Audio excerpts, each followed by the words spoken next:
Dabhoi Vadodara highway ઉપર ગેરકાયદેસર ઊભા કરવામાં આવેલા દબાણો ઉપર બુલડોઝર ફેરવવામાં આવ્યો હતો।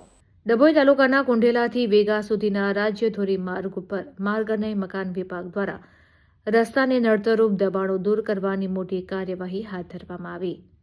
હાઈવેના મુખ્ય માર્ગથી 15 મીટરની ત્રિજ્યામાં આવતા તમામ કાચા પાકા દબાણો પર તંત્રનું બુલડોઝર ફરી વળ્યું હતું। પોલીસના ચુસ્ત બંદોબસ્ત સાથે સવારથી જ આ કામગીરી શરૂ કરવામાં આવી હતી, જેમાં મુખ્યત્વે વિસ્તારોને આવરી લેવામાં આવ્યા હતા। કુંઢેલા, ભીલાપુર, રાજલી ક્રોસિંગ, થુવાવી અને અંબાવ ફરતી કોઈ વેગા આ સ્વેચ્છાએ અહીં બળપૂર્વક દબાણ હટાવાયા હતા। તંત્રની આ કડક કાર્યવાહીની જાણ થતાં જ કેટલાક સ્થાનિક રહીશો અને વેપારીઓએ પોતાની રીતે સ્વેચ્છાએ દબાણો હટાવવાનું શરૂ કરી દીધું હતું।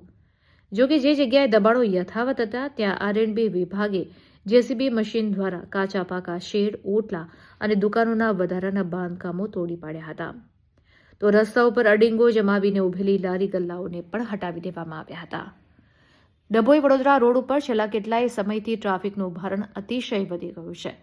રસ્તા પરના દબાણોને કારણે વિઝિબિલિટી ઓછી થતા અને રસ્તો સાંકડો પડતા અકસ્માતોની સંખ્યામાં વધારો થયો હતો।